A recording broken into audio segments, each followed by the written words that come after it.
누가복음 3장 15절에서 22절까지 말씀입니다. 누가복음 3장 15절에서 22절까지 말씀.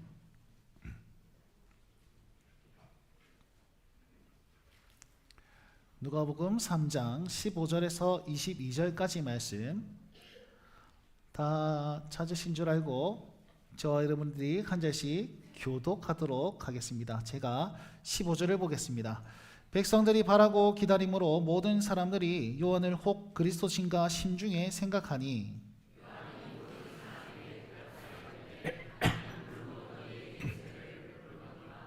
나보다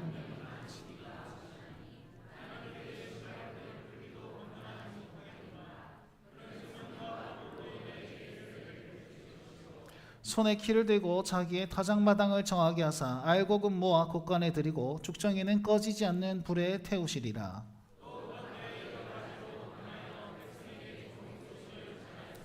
분봉왕 헤롯은 그의 동생 아내 헤로디아의 일과 또 자기가 행한 모든 악한 일로 말미암아 요한에게 책망을 받고 백성이 다 세례를 받을새 예수도 세례를 받으시고 기도하실 때에 하늘이 열리며 성령이 비둘기 같은 형체로 그의 위에 강림하시더니 하늘로부터 소리가 나기를 너는 내 사랑하는 아들이라 내가 너를 기뻐하노라 하시니라. 아멘. 네, 거룩한 주일 주의 존전에 나와 하나님 예배를 드리는 온 우리 성도님들 주의 이름으로 환영하고 축복합니다. 오늘 우리에게 반드시 은혜를 주시고 반드시 만나주실 우리 삼위 하나님께 영광의 박수 먼저 올려드립시다. 할렐루야. 주님 찬양합니다. 예배 받으시고 우리에게 역사하여 주옵소서. 오늘 중심이 하나님에 계실 때 낮아짐은 길이 됩니다. 제목이 좀 긴데요.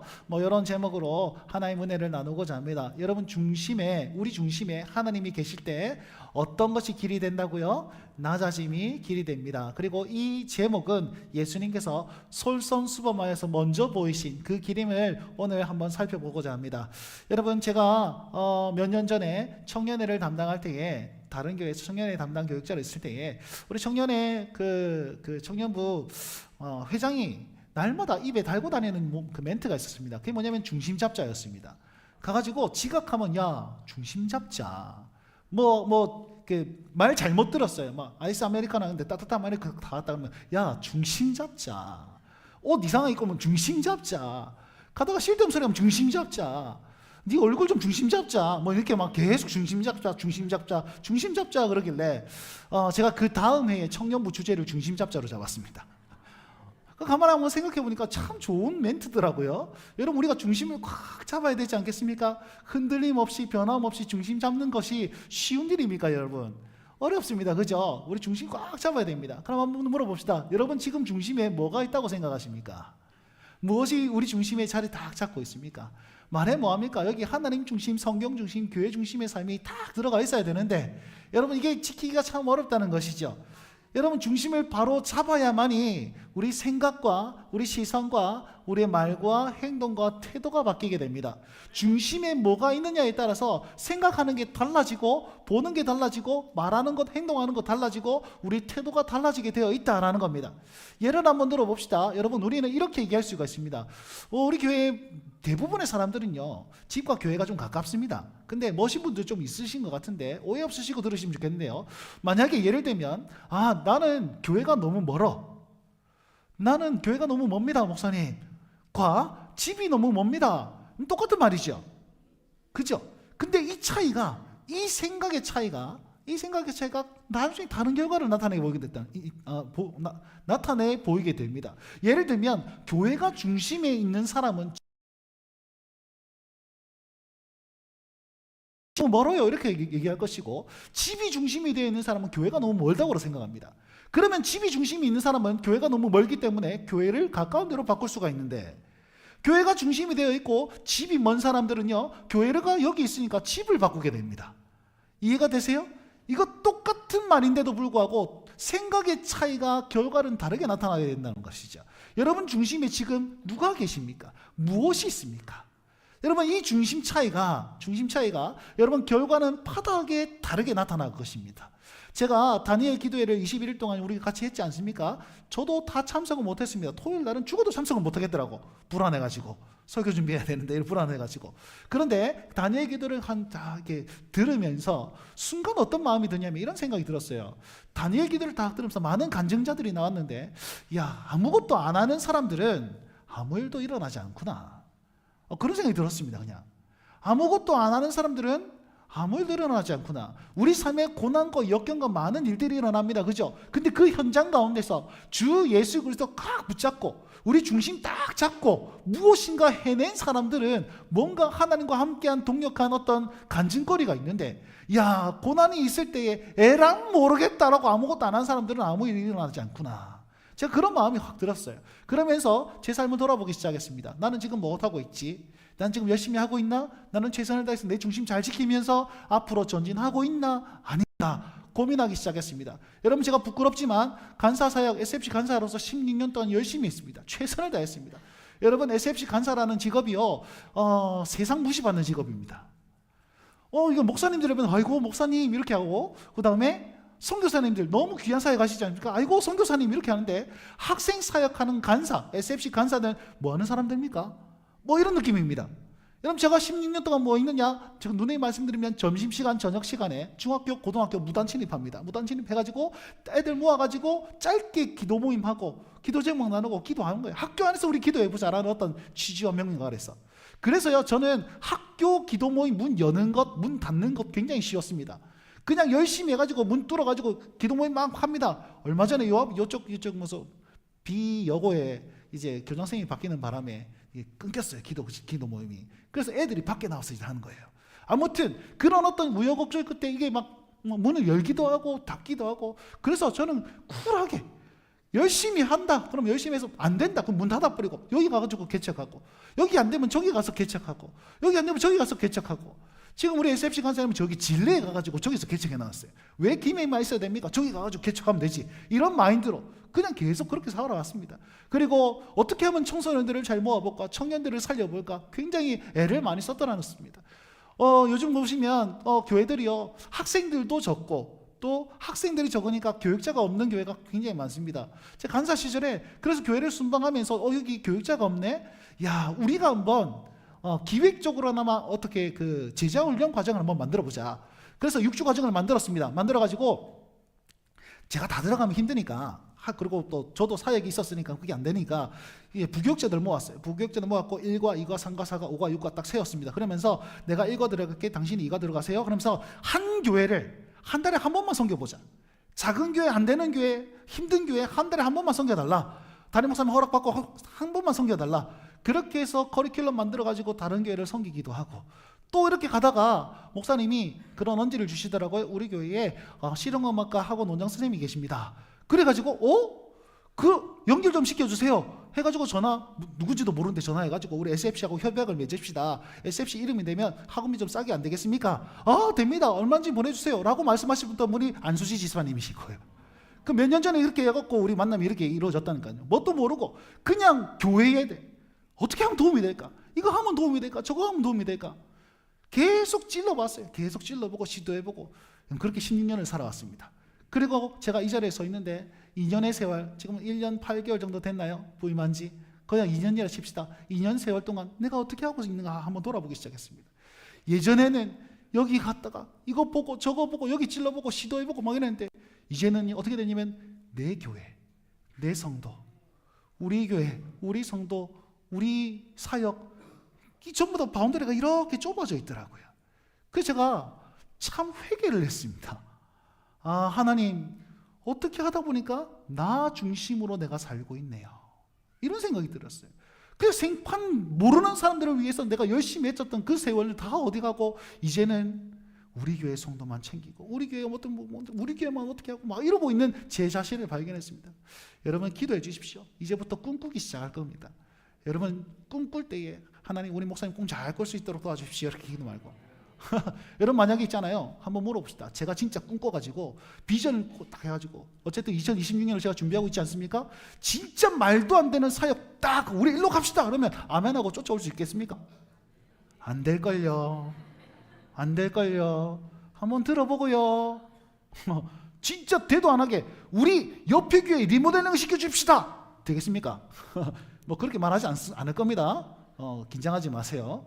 아무튼 여러분 진짜 말도 안 되는 사역인데 우리가 한번 해봅시다 라고 했을 때 여러분 아멘하고 쫓아오실 수 있겠습니까? 그거 하기 위해서는 저를 위해서 기도할 뿐만 아니라 여러분들도 기도하셔야 돼요. 하나님, 우리 교회가 정말 하나님이 기뻐하시는 교회가 되어서 정말 세상을 바꾸고 지역을 바꾸고 사람을 살리는 어떤 교회가 되기 위해서 우리가 한쪽으로 모이면 안 됩니다. 우리가 섬기며 나아가야 되는데 우리 그런 교회 될 수 있도록 그렇게 깃발 딱 꽂았을 때 같이 나아갈 수 있는 교회 되도록 여러분 스스로 기도하셔야 되는 거예요.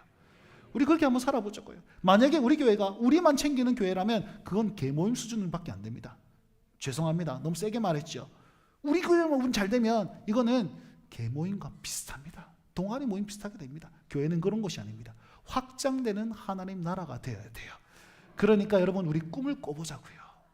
그냥 우리 스스로 이렇게 있지 말고 꿈꾸면서 나아가 보자고요. 그렇게 될 때에 여러분 다니엘 기도에 나왔던 그 모든 간증자들 이제 우리가 간증할 수 있습니다. 우리 교회가 간증할 수 있습니다. 하나님과 동행하고 하나님 주신 꿈대로 나아가고 안 될 때에 시도했더니 하나님께서 이렇게 만들어 주셨습니다. 왜 안 되겠습니까, 여러분?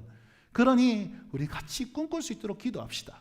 그러기 위해서는 뭐가 필요한지 아세요? 이 마음의 중심에 내가 있어서는 안 돼요. 내가 존재해서는 안 됩니다. 나의 사역, 나의 교회, 나의 가정, 나의 그런 어떤 가족들 말고 우리 성도들을 돌아보고 성도들을 넘어서 지역을 돌아보고 지역을 넘어서 나라를 돌아보고 나라를 넘어서 세계를 돌아볼 때에 이 일들이 일어나는 것이죠. 우리 하나님 스케일대로 한번 살아보자고요. 그러기 위해서는 뭐가 필요하다고요?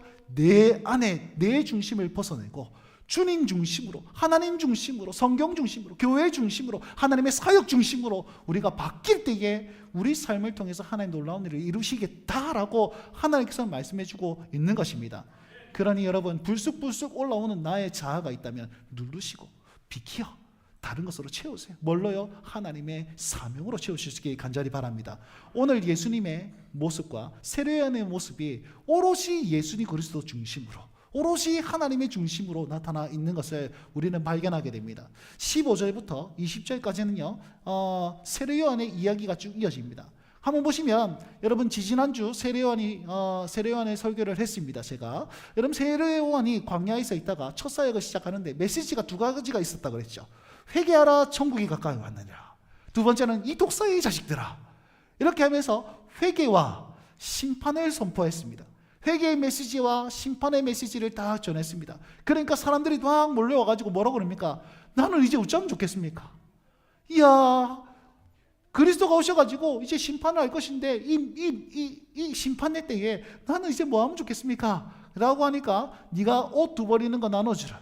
사랑을 베풀어라. 관용을 베풀어라. 다정하게 행해라. 세리들은 삥 뜯지 말아라. 군인들은 힘쓰지 말아라.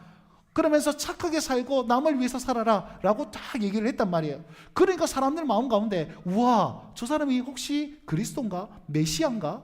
우와 저 사람이 이야 우리가 기다리는 그런 어떤 구원자 아닌가? 이렇게 생각했습니다. 그러니까 세례요한이 뭐라고 그럽니까? 나는 아닙니다. 나는 아닙니다. 나는 아니라 나는 그의 신발끈 풀기도 감당하지 못하는 연약한 자입니다. 그러면서 자기 뒤에 그러니까 나보다 능력 많으시니가 올 것입니다 라고 얘기를 합니다. 우리 16절 말씀을 다 같이 한번 읽어봅시다. 16절 말씀 읽겠습니다. 시작. 요한이 모든 사람에게 대답하여 이르되 나는 물론 너희에게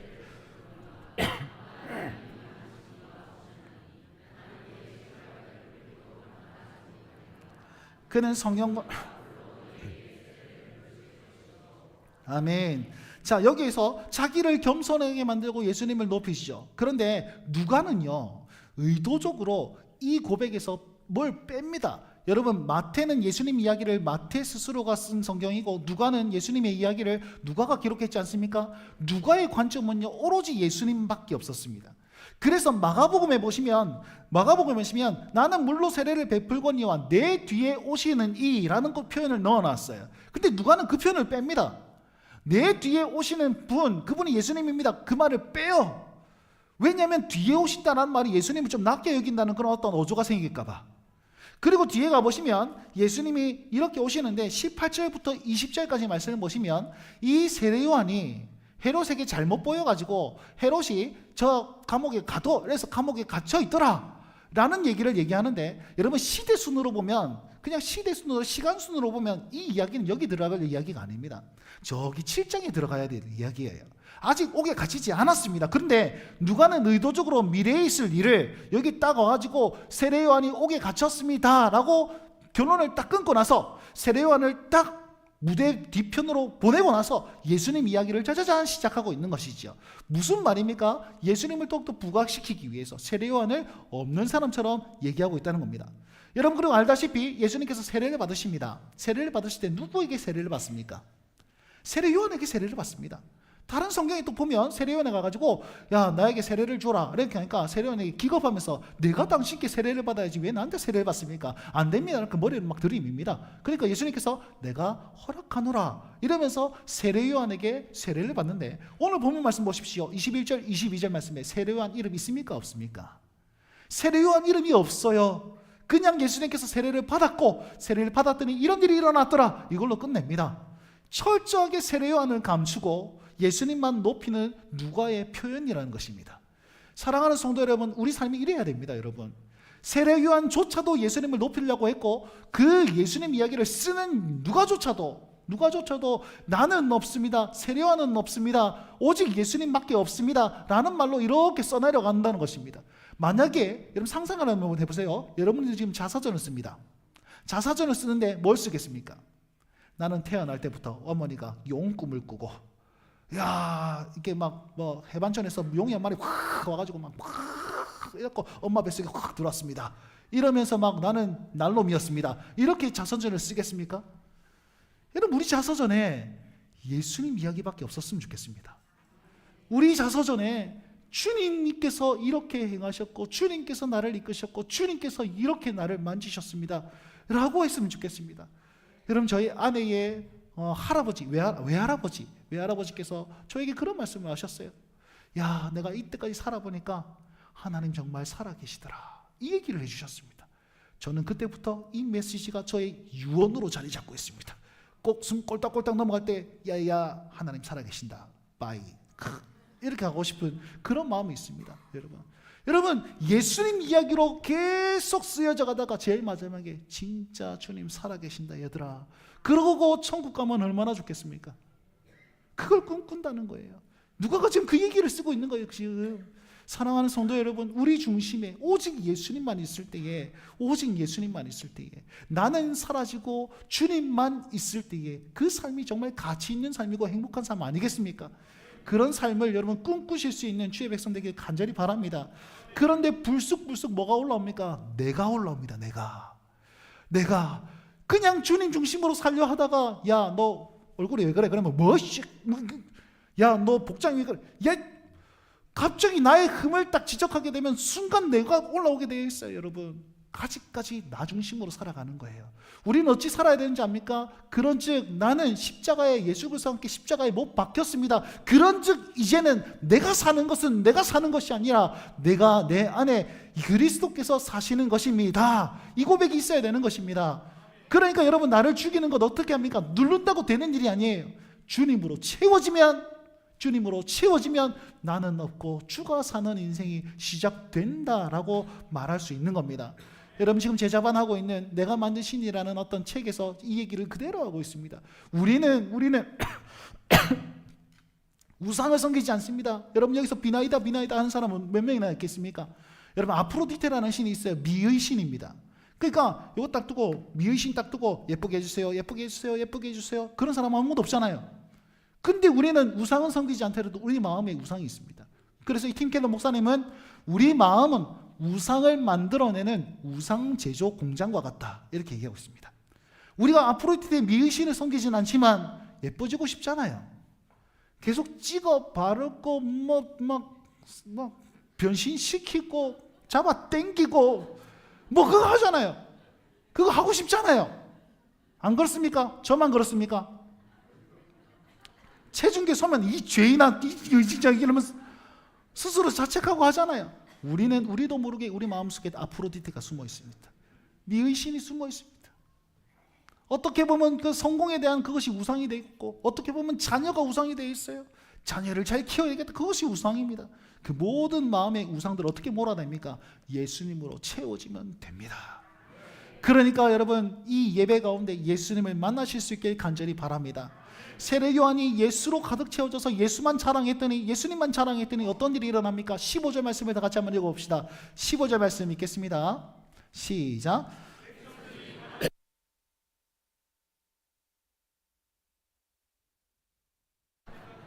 아멘. 이 세례요한이 계속 사역을 하면서 메시지를 전하니까 사람들이 세례요한을 주목했다가 아니라 그러니까 누구를 주목하기 시작합니까? 예수님을 주목하기 시작합니다. 오, 저 사람이 혹시 그리스도인가? 저 사람이 예수님인가? 저 사람이 구원자인가? 여러분, 아무 생각 없었던 그 사람들이 세례요한의 모습을 보면서 그리스도를 떠올리게 되더라라는 겁니다. 얼마나 좋습니까? 여러분, 우리가 살아가는 동안에 이렇게 살다가 야, 예수님 진짜 살아계신 거 맞나? 의문을 가졌던 사람이 우리의 모습을 보면서 이야, 진짜 예수님 살아계신 거 맞네, 이렇게 고백하면 얼마나 기쁘시겠습니까? 야, 우리 구원자가 진짜 구원자 맞는 것 같구나. 예수님을 조금이라도 생각하게 만든다면 여러분, 인생 성공입니다. 내가 예수를 사랑하고 예수로 가득 채워져서 예수 그리스도와 함께 동행할 때에 남들이 내 인생 보면서 예수님의 흔적, 예수님의 냄새, 예수님의 그런 어떤 조그마한 것만 느낄 수 있어도 우리는 성공이라니까요. 지금 15절 말씀이 그 말씀입니다. 세례요한이 막 사역하니까 오, 구원자가 저 사람인가? 구원자에 대해서 꿈꾸지 않습니까? 여러분, 예수 그리스도를 꿈꾸게 만들고 예수 그리스도의 흔적을 깨닫게 만드는 성도가 되어주시길 부탁드리겠습니다. 그러기 위해서 우리 안에 예수 중심으로, 하나님 중심, 성경 중심, 교회 중심으로 살 수 있길 다시 한번 주의 이름으로 축원드립니다. 여러분, 예수님께서 이제 세례요한이 이제 예수님의 오실 길을 쫙 예배해 놨습니다. 레드카펫 쫙 깔아놓고 이제 예수님 등장만 하면 됩니다. 왜냐면 우리 생각 같아서는 예수님께서 멋지게 등장하시면 얼마나 좋겠습니까? 축구 세레머니처럼 다 골로 가갖고 쑥 이렇게 하고 얼마나 좋겠습니까? 근데 예수님 굉장히 초라하게 등장하십니다. 그냥 멋지게, 멋들어지게 내가 왔다 이렇게 얘기하지 않으시고 굉장히 낮은 모습으로, 굉장히 이런 표현 좀 그렇지만 찌질한 모습으로 오시는 겁니다. 왜냐하면 이 제일 첫 모습이 세례의 모습이었거든요. 아니, 왜 세례가 그렇게 낮은 모습입니까? 라고 얘기하면 이렇습니다. 여러분, 세례는 어떤 의미입니까? 세례는 물로 세례를 받을 때 그 물이 나의 모든 죄를 씻습니다 라는 표시입니다. 그래서 죄 사함의 예식이 바로 세례입니다. 그리고 우리는 물로 이렇게 하지만 원래는 침내, 물에 쏙 들어갔다 나오는 것이거든요. 물에 들어갔다 나온다는 의미는 나는 물에서 죽고, 내 옛 모습은 물에서 죽고 이제 나는 부활했습니다, 새 사람이 되었습니다, 이걸로 보여주는 것이 침례입니다. 예수님께서는 이 침례를 받으셨어요. 이 세례를 받으셨습니다. 근데 생각해 보십시오. 예수님 죄가 있습니까? 없습니까? 죄가 없는데 굳이 죄 사함의 세례를 받을 필요가 있습니까? 없습니까? 없는데도 받았다는 거예요. 여러분, 예수님 죽었다가 다시 부활할 필요가 있나요? 이미 완전하신 분이고 이미 깨끗하신 분이고 이미 거룩하신 분인데 왜 옛사람을 버리고 새사람이 되셔야만 했습니까? 그럴 필요가 없는 분이에요. 그럴 필요가 없는데 야, 너 이제 깨끗해졌어? 라는 그 말 자체가 예수님께는 수치라는 겁니다. 이해가 되세요? 나는 아무 잘못도 안 했는데 너 죄인 아니야, 너 이제 괜찮아, 이렇게 얘기하면 왜 황당하지 않을까요? 지금 그 황당한 일들을 예수님께서 세례받으심으로 표시해내고 있습니다. 그분은 죄가 없고 그분은 새롭게 될 필요가 없으셨지만 우리와 똑같이 되기 위해서 죄인이 되신 것이 바로 세례의 모습이라는 것입니다. 예수님께서 세례의 모습은 그분이 우리와 같은 성정에 대해서 죄인 취급 받았다라는 것을 얘기하고 있습니다. 자, 그런 세례를 받으실 때에 어떤 일이 일어납니까? 우리 21절과 22절을 다 같이 한번 읽어봅시다. 21절과 22절 읽습니다. 시작.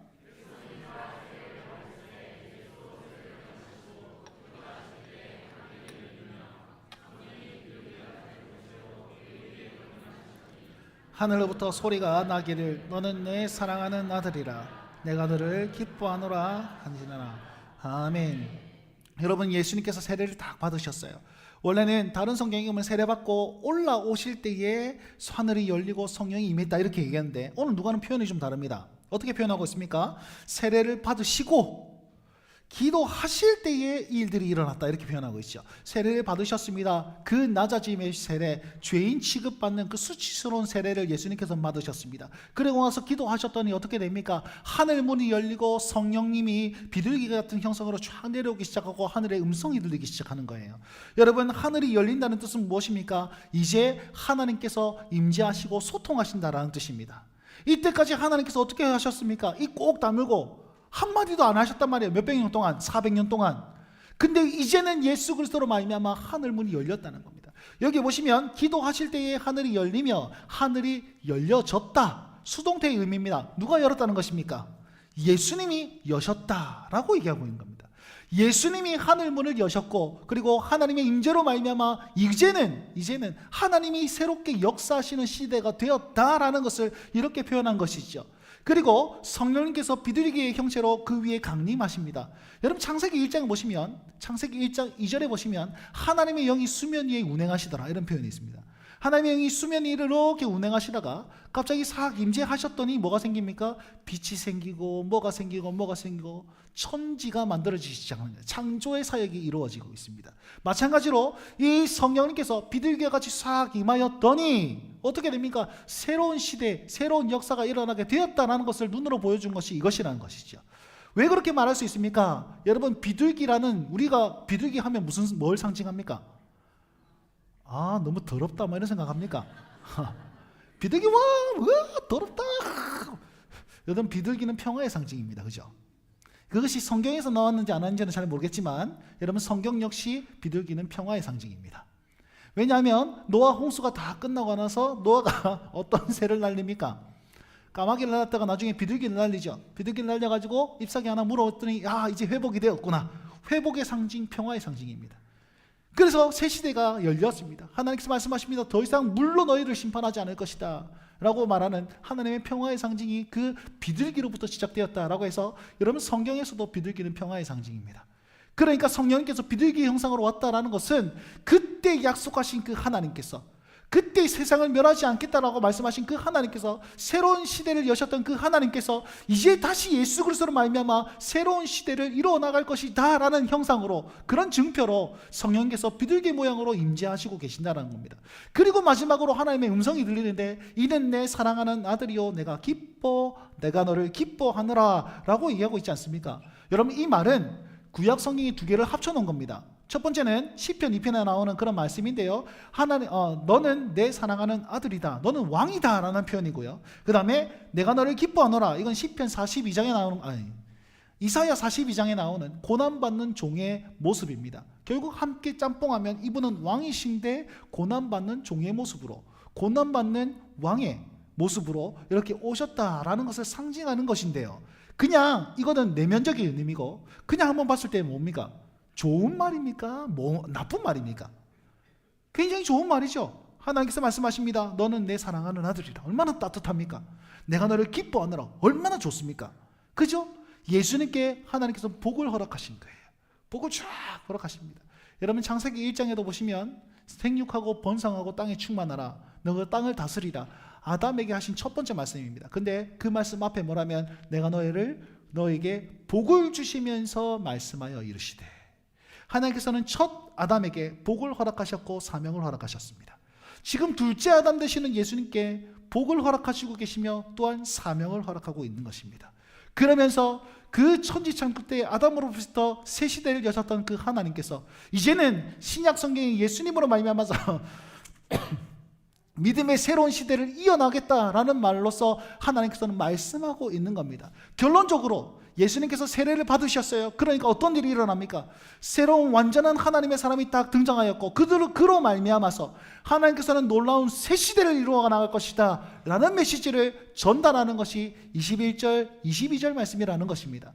결국 예수님으로 말미암아 새로운 일이 일어나는데, 지금 예수님의 모습은 어떤 모습입니까? 예수님의 모습은 방금 제가 어떤 모습이라고 말씀드렸습니까? 여러분, 세례의 의미는 두 가지입니다. 첫 번째는 죄인 되신 예수님, 새 시대를 여시는 하나님의 메시지, 두 가지입니다. 결국 예수님께서 죄인이 되실 때에 새로운 시대가 나타나더라. 이게 지금 예수님의 세례에서 주는 하나님의 메시지라는 겁니다. 여러분, 그분은 낮아지셨습니다. 낮아지셨더니 새 시대가 일어나더라라는 것이죠. 우리는 세례를 어떻게 받습니까? 새롭게 된 나의 구원을 위해서 우리는 세례를 받죠. 근데 예수님께서는 우리의 구원을 위해서 본인이 세례를 받으셨습니다. 우리의 구원을 위해서 본인이 낮아지셨습니다.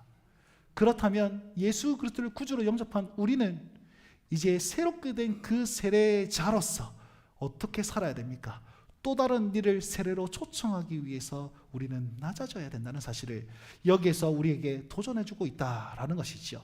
사랑하는 성도 여러분, 그러니 우리 중심에 예수 그리스도를 딱 품고 하나님 중심, 성경 중심, 교회 중심, 중심을 바르게 함으로 말미암아 낮은 자리에 거할 때 새 시대가 일어나는 줄 믿으시기 바랍니다.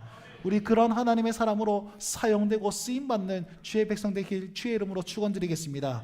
여러분, 그러면 우리 예수님은 그 마음 중심에 무엇이 있었을까요? 누가 계셨을까요? 말해 뭐합니까? 우리 하나님이 계셨겠죠. 그걸 증명해 주신 것이 23절부터 38절 말씀입니다. 23절부터 38절 말씀은요, 예수님의 계보, 예수님의 족보입니다. 23절 보니까 사람들이 아는 대로 요셉의 아들이니 요셉의 위는 헬리오라고 시작하면서 누구의 위는 누구요, 누구의 위는 누구요, 누구의 위는 누구요, 누구의 위는 누구다 라고 하면서 저 끝에 시조를 딱 얘기하는 그런 어떤 족보를 얘기하고 있습니다. 여러분, 이 신학학자들이, 성경학자들이 참 교수님들 되게 열심히 하시는데 이걸 열심히 연구해가지고 이게 무슨 의미인가 탐구를 해봐야 될 거 아닙니까? 그래서 족보를 조사를 해봤습니다. 저도 역시 이것을 설교하기 위해서 공부를 좀 했습니다. 뭐 많은 이야기들이 있더라고요. 그런데 이런 얘기가, 이런 주장이 있습니다. 오늘 여기에서 나오는 사람들의 이름을 다 세알려보니까 예수님 빼고 77명이더라는 겁니다. 그러니까 그 위에는 누구, 그 위에는 누구, 그 위에는 누구, 77세대를 얘기한 것이죠. 와, 7이란 숫자 굉장히 의미 있지 않습니까? 행운의 숫자 아니고 완전수입니다. 완전수. 완전수가 7과 12가 있는데 제가 몇 번 말씀드렸지만 3이라는 숫자는 하늘의 숫자, 4라는 숫자는 땅의 숫자. 하늘과 땅을 더했더니 7이 나오고 하늘과 땅을 곱했더니 12가 나오는 거예요. 그래서 완전수입니다. 히브리 사람들의 어떤 숫자의 개념이라는 것입니다. 그래서 여러분, 와, 77세대가 나왔네? 이 완전한 세대 아니냐? 이렇게 생각하는 거죠. 그래서 이분이 이제 7이라는 배수를 한번 쫙 세알려봤습니다. 그랬더니 저 밑에 27절 말씀에 스룹바벨이 나오는데 21대 손입니다. 7, 3, 21. 저 뒤에 갑자기 다윗을 딱 보니까 42대 손입니다. 42대. 그러니까 7, 6, 42. 그 다음에 아브람 보니까 56대네. 7, 8, 56. 다들 모르십니까? 7, 8, 56. 저 뒤에 아담 가보니까 7 곱하기 11, 77이 나오더라는 겁니다. 야, 전부 다 7이라는 숫자에 딱 보니까 뭔가 하나님께서 역사하시는 언약 백성들이 다 있네. 야, 이거는 우연이 아니다. 이렇게 얘기하는 거죠. 그러면서 자, 정리하기로는 이제 7이라는 7대로 나눠가지고 11대 손이 다 끝나고 난 다음에 이제 12대 손이 누굽니까? 예수 그리스도다, 이렇게 되어 있는 거예요. 뭐 이해 못 하셔도 됩니다. 그러니 뭐라고 얘기하냐면 7이라는 완전 숫자에 10이라는 완전 숫자가 곱해져서 딱 나온 그 예수님, 정말 완전하신 분이며 완전한 시대의 시작입니다 라고 어떤 주석학자가 이렇게 얘기를 하더라고요. 무슨 소리인지 못 알아들으셔도 됩니다. 여러분, 예수님 완전하신 분이십니다. 안 믿는 사람이 계십니까? 예수님께서 새 시대를 여셨습니다. 족보 계산해봐야 이렇게 증명됩니까? 믿음으로 되는 건 아닙니까? 그죠? 삽질했다는 뜻입니다. 그분이. 여러분, 예수님의 족보를 통해서 우리가 알 수 있는 것이 있습니다. 그것이 뭐냐면 예수님 완전하십니다. 예수님 새 시대를 여셨습니다. 이것 말고 제일 끝에 38절 뭡니까? 그 위는 아담이요, 그 위는 누구라고요? 하나님이시니라. 할렐루야. 이게 제일 중요한 거예요. 이게 제일 중요한 거. 네? 그 예수 그리스도의 중심에 그 시조가 누구입니까? 첫 시작이 누구입니까? 하나님이셨습니다. 그래서 그 하나님으로 말미암아 지금 하나님의 아들이 되셨고 그 하나님의 아들이 되셔가지고 새 시대를 여셨습니다. 이게 제일 중요한 거예요, 여러분. 여러분, 그 시조, 그러니까 제일 처음을 아는 사람은요 흔들리지 않습니다. 예수님 늘 사역하시는 것, 이것은 아버지의 말이다. 이것은 아버지께서 날 보내셨다. 이것은 아버지께서 행하는 일이다. 아버지께서 이 역사를 이루시는데 내가 말 안 할 이유가 없다. 이러면서 계속 하나님을 들먹이면서 사역하셨습니다. 여러분, 중심에 하나님이 있으니까, 중심에 하나님이 있으니까 입에서 계속 뭐가 나타나게 되는 거예요? 하나님이 나타나게 되는 거예요. 하나님이. 그럼 물어봅시다. 우리의 시조는 누굴까요? 우리의 위는 누굴까요? 백경태의 위는 백성강이고 백성강의 위는 백영달이고 백영달의 위는 누구고 쭉쭉쭉 올라가 보세요. 그러면 누가 나타납니까? 하나님. 우리도 동일한 인생이라는 것을 얘기하고 있는 겁니다. 여러분 지금 우리 시대는 뭐 조상들의 말 이런 거 잘 안 하죠. 여러분 우리 조상이 4대 성골이고 진골이고 이런 거 얘기하고 하시는 분 계십니까? 내가 왕족이었는데 에헴 이러고 계시는 분 계십니까? 수염 막 기르면서 나는 왕족이야. 세윤이가 왕족이라서 수염 기르는지 아십니까? 잘랐네 또. 아니네. 여러분 그거 아니잖아요. 근데 조선시대는 이거 굉장히 중요했습니다. 우리 아버지 직업이 무엇이냐, 우리 조상들의 직업이 무엇이냐 굉장히 중요했습니다. 근데 지금도 흔적이 막 남아있어요. 여러분 얼마 전에 우리 계속 새가족들 오시는데 새가족 조사해보니까 최씨 집안이 그렇게 많더라고요. 최석형 집사님, 그 다음에 최민찬 형제, 최민찬 맞나요? 최지훈, 우리 최영찬, 계속 막 최씨, 최민석임, 죄송합니다. 아무튼 그 애들은요, 최로건, 최로이, 최시야, 최시연, 최이엘 다 최야. 그러니까 최시성을 가진 우리 기존 성도님들이 아따 고집 쓰겠네. 우리가 어떡합니까? 고집 센 사람 이래 많이 들었는데. 예. 여러분 그게 뭐예요? 최씨 집안은 고집이 세다. 이런 어떤 생각들을 가지고 있는 건 아닙니까? 그분들 다 고집 세겠습니까? 같이 사는 우리 송담임 스님한테 물어볼까?